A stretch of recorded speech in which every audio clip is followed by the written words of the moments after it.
Hello प्रिय विद्यार्थियों, good morning. आज हम प्लेटो की शिक्षण व्यवस्था पर बात करेंगे। इससे आगे की यूट्यूब वीडियो में हमने बात की थी कि उस समय जो प्राचीन के जो नगर राज्य थे, एथेंस और स्पार्टा, दो प्रमुख नगर राज्य थे। तो उस दोनों ही नगर राज्यों में किस प्रकार की शिक्षण व्यवस्था थी, हमने आगे के यूट्यूब वीडियो में पढ़ा कि एथेंस की जो शिक्षा पद्धति थी वो मतलब एक निजी हाथों में शिक्षा व्यवस्था थी, राज्य का उसमें कोई हस्तक्षेप नहीं था। उसके बाद में स्पार्टा की जो शिक्षण व्यवस्था थी उसके बारे में पढ़ा था कि स्पार्टा की शिक्षण व्यवस्था विशेषकर जो शिक्षण व्यवस्था थी वो राज्य के अधीन थी या सरकार के अधीन ही शिक्षण व्यवस्था प्रारंभ की थी। उसके बाद में स्त्री और पुरुष को समान रूप से शिक्षा दी जाती थी और सैनिक शिक्षा उस समय स्पार्टा में अनिवार्य थी।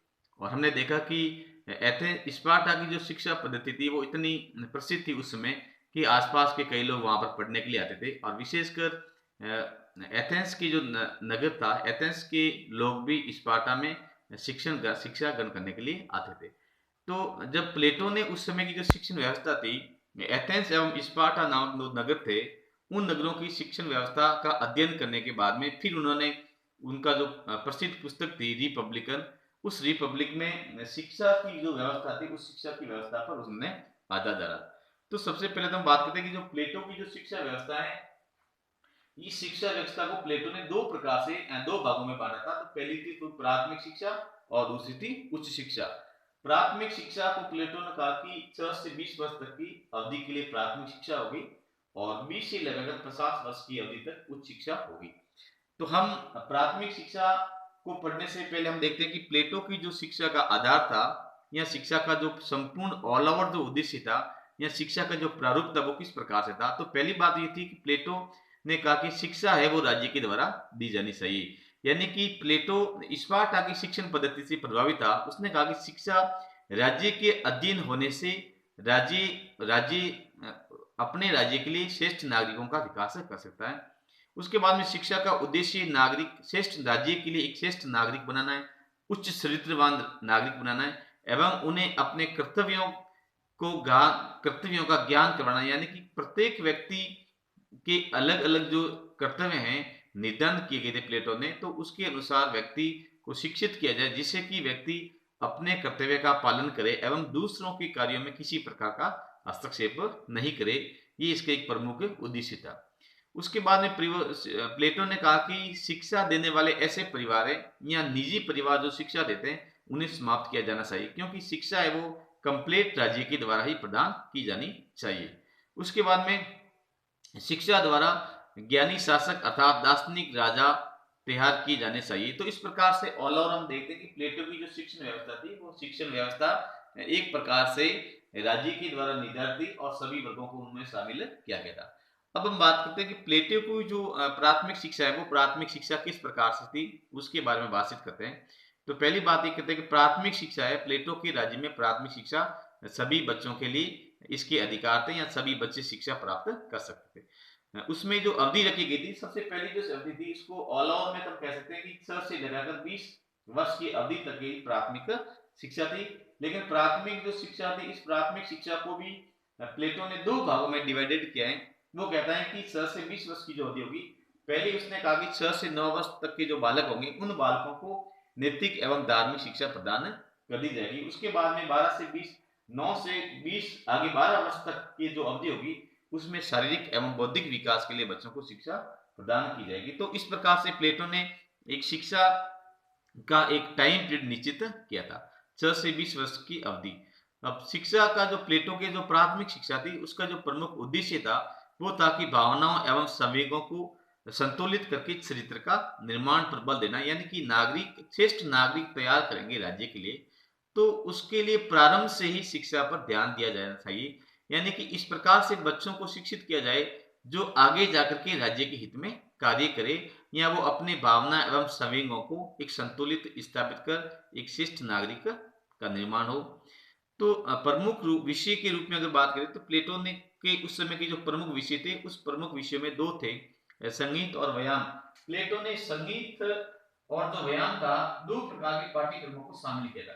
संगीत में प्लेटो कहता है कि संगीत के द्वारा हम व्यक्ति के मन का व्यायाम कर सकते हैं, या मन के शांत मन का एक विकसित उसका विकास कर सकते हैं। उनके उससे क्या होगा, संगीत से क्या होगा, उसके मन का प्रशिक्षण किया जाएगा, तथा मन का प्रशिक्षण करने से व्यक्ति में कई प्रकार के जो संवेग होंगे उसको नियंत्रण करने की क्षमता विकसित हो जाएगी।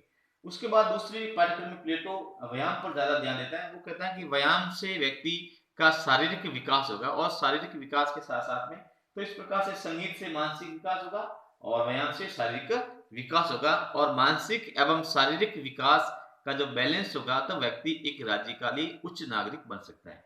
और व्यायाम की शिक्षा होने से व्यक्ति जब हष्ट पुष्ट होगा तो ऐसी स्थिति में राज्य में स्वास्थ्यालय या अस्पतालों की आवश्यकता नहीं रहेगी, यानी कि कोई भी व्यक्ति बीमार नहीं रहेगा। इस प्रकार की प्रक्रिया की एक परिकल्पना थी।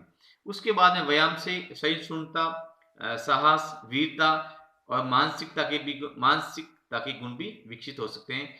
मन की शिक्षा के लिए संगीत आवश्यक है। बारकर महोदय ने भी इस संबंध में लिखा है कि संगीत मन के सामान्य प्रशिक्षण का कार्य करता है।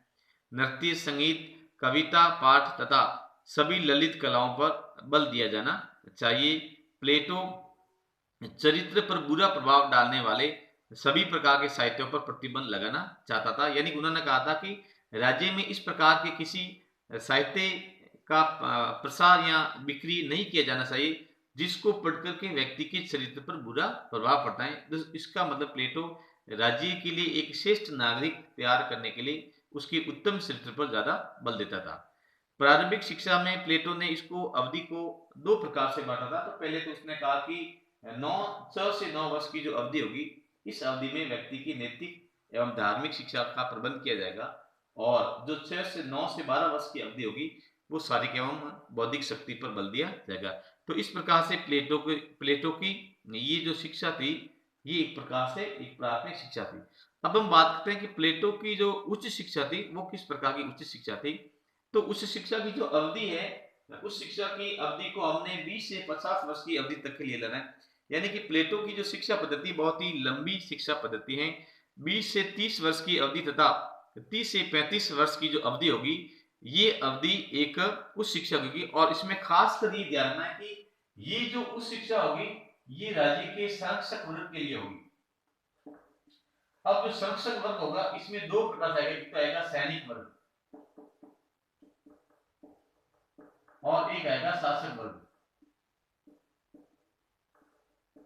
इसे प्लेटो ने अभिभावक वर्ग की संख्या भी दी है। उसने कहा उच्च शिक्षा होगी वो राज्य के संरक्षक वर्ग के रूप में होगी, जिसमें सैनिक वर्ग एवं शासक वर्ग के व्यक्ति होंगे वो इसमें शामिल हो सकते हैं।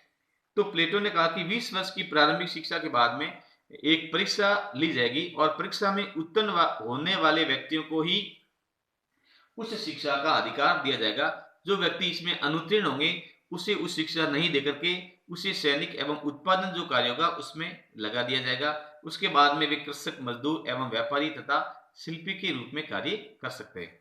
फिर प्लेटो आगे कहता है कि परीक्षा में उत्तीर्ण व्यक्ति ही उच्च शिक्षा ग्रहण पाएगा। यानी प्लेटो कहता है कि 20 वर्ष तक की जो प्रारंभिक शिक्षा होगी, प्रारंभिक शिक्षा के बाद में एक परीक्षा होगी, और उस परीक्षा को उत्तीर्ण करने वाला व्यक्ति ही उच्च शिक्षा ग्रहण कर सकता है। प्रत्येक हर कोई व्यक्ति उच्च शिक्षा ग्रहण नहीं कर सकता है। ये शिक्षा शासक एवं संरक्षक वर्ग के लिए होगी। स्त्री पुरुष समान रूप से इसमें भाग ले सकते हैं। इसके जो पाठ्यक्रम हो गए, उस पाठ्यक्रम में प्लेटो कहता है कि विशेषकर गणित, नीति शास्त्र, ज्योतिष एवं दर्शन शास्त्र का इसमें अध्ययन करवाया जाएगा। 10 वर्ष की अवधि के बाद में अर्थात 20 से 30 वर्ष की अवधि के लिए फिर एक परीक्षा होगी, और इस परीक्षा में अनुत्तीर्ण होने वाले व्यक्ति को राज्य के सामान्य जो कार्य होंगे, राज्य की जो सामान्य प्रशासन के कार्य होंगे, वो सामान्य कार्य के लिए उस व्यक्तियों को नियुक्त कर दिया जाएगा। और उसके बाद में जो व्यक्ति उत्तीर्ण होंगे उस व्यक्तियों को 15 वर्ष के आगे की एक व्यवहारिक शिक्षा दी जाएगी। तो इस प्रकार से प्लेटो फिर वो कहता है कि 50 वर्ष की शिक्षा प्राप्त करने के बाद में व्यक्ति को जीवन की सभी प्रकार की जो परीक्षाएं होगी, जिसमें विशेषकर जो लोक व्यवहार एवं शास्त्रों का जो ज्ञान होगा उसमें विवेक होगा, वही व्यक्ति आगे जाकर के एक राज्य का दार्शनिक शासक बन सकता है। उसके बाद में 50 वर्ष की अवधि के बाद में भी प्लेटो कहता है कि जो व्यक्ति राज्य का दार्शनिक शासक होगा वो दार्शनिक शासक बनने के बाद में यानी कि 50 वर्ष की अवधि के बाद में भी वो व्यक्ति अपनी स्वधाय की शिक्षा है वो आगे जारी रखेंगे। तो इस प्रकार जो प्लेटो की जो शिक्षा व्यवस्था है बहुत ही एक लंबी प्रकार की जो शिक्षा व्यवस्था है, हम कह सकते हैं कि प्लेटो की जो शिक्षा व्यवस्था है आज में अगर प्लेटो की शिक्षण व्यवस्था से अगर हम आधुनिक शिक्षा से तुलना करें तो इसमें बहुत ही कुछ अंतर आपको देखने को मिलता है। तो इस प्रकार की जो उच्च शिक्षा है प्लेटो ने इस प्रकार से उस शिक्षा को संरक्षक वर्ग के लिए ही एक स्थापित किया था। और प्लेटो ने एक अकादमिक की जो स्थापना की थी, जो दुनिया का प्रथम विश्वविद्यालय के रूप में भी इसको जाना जा सकता है। और उसमें उसके आगे ही प्लेटो ने एक बोर्ड लगा था जिसमें लिखा था कि जिस व्यक्ति को ज्यामिति एवं गणित का नॉलेज नहीं है वो विद्यार्थी इसमें प्रवेश नहीं ले। तो इस प्रकार से प्लेटो ने जो शिक्षा व्यवस्था थी उस पर बहुत ही ज्यादा एक गंभीर मनन करके अध्ययन ध्यान दिया था और कहा था कि राज्य के लिए उत्तम चरित्रवान किस प्रकार के नागरिक तैयार हो और वो नागरिक एक राज्य की कर्तव्यों का किस प्रकार से पालन करे। और दार्शनिक जो शासक होगा, क्योंकि राज्य में जो शासन होगा वो दार्शनिकों का शासन होगा, और वो दार्शनिक शासक किस प्रकार से एक राज्य का शासन संचालन कर सकते हैं, उस प्रकार से प्लेटो की शिक्षा का प्रमुख उद्देश्य था। धन्यवाद।